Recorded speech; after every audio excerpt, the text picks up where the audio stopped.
کامیابی کو کس نے بتایا کہ اصل کامیابی کیا ہے؟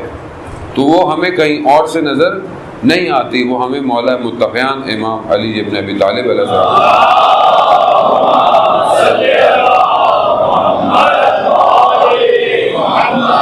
وہ امام کے اپنے جو کلام ہے، امام کی اپنی جو گفتگو ہے، وہیں سے نظر آتا ہے کہ کامیابی کیا ہے، کیا کامیابی ہے۔ امام مسجد میں جب ضربت کھاتے ہیں تو کیا کہتے ہیں؟ فزتو برب الکعبہ، رب کعبہ کی قسم آج میں کامیاب ہو گیا۔ یعنی کامیابی کیا ہے؟ مولا کائنات جنگ احد، جنگ بدر، جنگ خندق، ہر جگہ امام کامیابی حاصل کر رہے ہیں، یہ کامیابی ہے۔ لیکن امام کامیابی کس کو کہہ رہے ہیں؟ کہ جب پوری زندگی اس کی اطاعت اور بندگی میں گزر گئی، اب یہ آخری لمحہ بھی اسی کی طرف بڑھ رہا ہے، یہ کامیابی ہے کہ میں اپنی زندگی کے سارے کاموں کو صرف اس کی رضا کے لیے انجام دوں۔ اگر میرے کام اس کی طرف مجھے لے کر چل رہے ہیں تو میں کامیاب ہوں۔ لیکن اگر میرے دنیا میں بڑی بڑی کامیابی حاصل کر لوں، بڑی بڑی ڈگری حاصل کر لوں، بڑی بڑی نوکریاں کر لوں، بہت کچھ حاصل کر لوں، مگر رضا الہی اس سے دور ہے، خدا کی طرف بڑھنے کے بجائے میں کسی اور طرف بڑھ رہا ہوں، تو میں کامیاب نہیں ہو رہا۔ یہ کامیابی ظاہری اور مادی کامیابی ہے۔ اب اس میں بری بات نہیں ہے کہ ہم دنیا میں ترقی نہ کریں، دنیا میں کام نہ کریں، نہیں کریں، لیکن میں ان سب چیزوں کو حاصل کرتے ہوئے اطمینان نہ پاؤں۔ اطمینان کس پر پاؤں؟ کہ میرے ان سارے کاموں سے میرا رب راضی ہو۔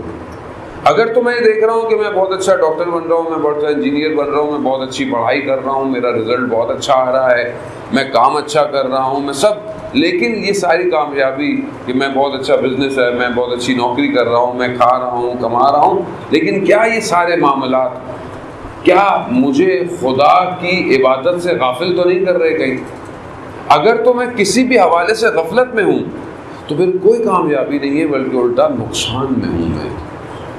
کیونکہ آپ دنیا کو جس کو ہم کامیابی سمجھتے ہیں، جس دنیا کی طرف ہم بڑھ رہے ہوتے ہیں، ہم کہتے ہیں کہ میں نے یہ حاصل کر لیا، میں نے وہ حاصل کر لیا، تو اتنے سب حصول کے اندر وہ پروردگار کہاں ہے؟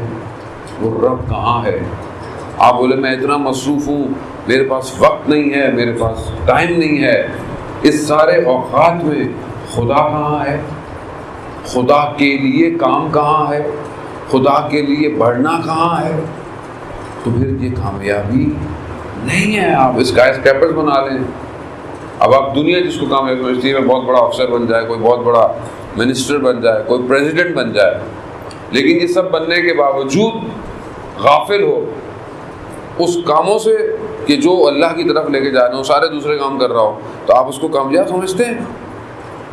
یعنی اس نے گویا اپنی زندگی کو بیکار کر دیا جو سے خدا نے دی ہوئی تھی۔ کامیابی خدا کی طرف بڑھنا ہے۔ مشہور جو اللہ کا ولی تھا، عارف تھا،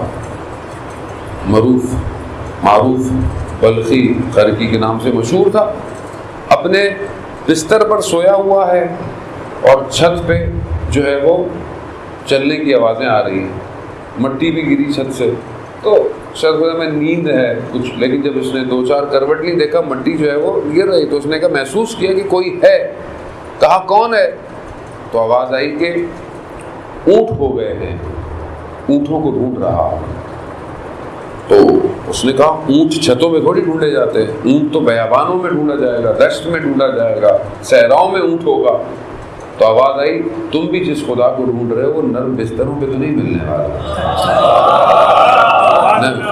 تو اچانک سے اس آواز نے اس کے اندر ایک یقظہ، ایک بیداری پیدا کی، اٹھا، دوسرے دن اپنے مسند پہ بیٹھا ہوا ہے اور دربار میں لوگ بیٹھے ہوئے ہیں، دیکھا ایک بوڑھا شخص، ضعیف شخص آگ میں چھڑی کو پکڑے آیا، آتا گیا اور آ کر پوچھا یہ کون سی جگہ ہے؟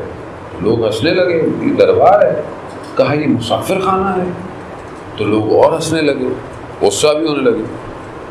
اس سلطان کے قریب پہنچ گیا اور اس کے قریب جا کر پہنچا، اس نے اس سے پوچھا کہ بزرگ آپ کی کیا چاہیے؟ کوئی ضرورت ہے میں آپ کی پوری کر سکتا ہوں۔ کہا یہ کیا ہے؟ مسافر خانہ؟ تو برابر والوں کو غصہ آیا، سمجھدار تھا، کہا نہیں۔ کہا کیوں؟ تو اس بوڑھے نے اس سے پوچھا تم سے پہلے کون تھا یہاں؟ کہا میرا باپ۔ کہا اس سے پہلے؟ کہا میں اس کے والد۔ کہا اس سے پہلے؟ کہا اس کے والد۔ تو کیا یہ مسافر خانہ نہیں ہے؟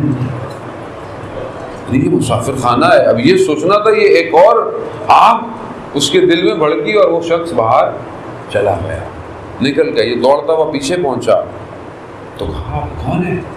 ایک رات کی آواز نے مجھے پریشان کیا ہوا ہے، ایک آپ نے۔ تو کہا میں خضر ہوں، اللہ کا نبی ہوں میں۔ تو کہا میں آپ کے ساتھ جانا چاہتا ہوں۔ تو کہا چلو۔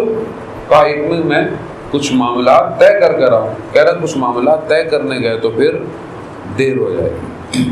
گویا خیریت رہ گیا، نکل گیا، اپنے سب کچھ چھوڑ چھاڑ کر بیابانوں میں نکل گیا، تھک گیا اور اس کو ڈھونڈ رہا ہے جو حقیقی مالک ہے۔ ڈھونڈتے ڈھونڈتے ایک چوپان کو دیکھا کہ جو جانوروں کو چرا رہا ہے۔ اس نے جب اس سلطان کی حالت دیکھی، کپڑے پھٹے ہوئے ہیں، حالت ہوئی ہے، تو کہا یہ آپ نے کیا حالت کی؟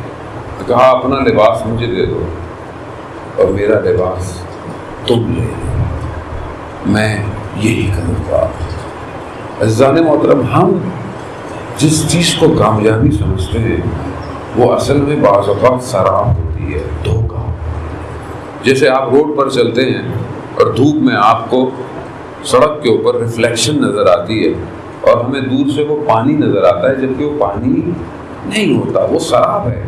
ہم بھی اپنی زندگی میں بعض اوقات اس سراب کو کامیابی سمجھتے ہیں کہ ہم پہنچ گئے ہیں، جبکہ ہم پہنچ نہیں رہے ہوتے۔ وہ کامیابی اصلی کامیابی نہیں ہے۔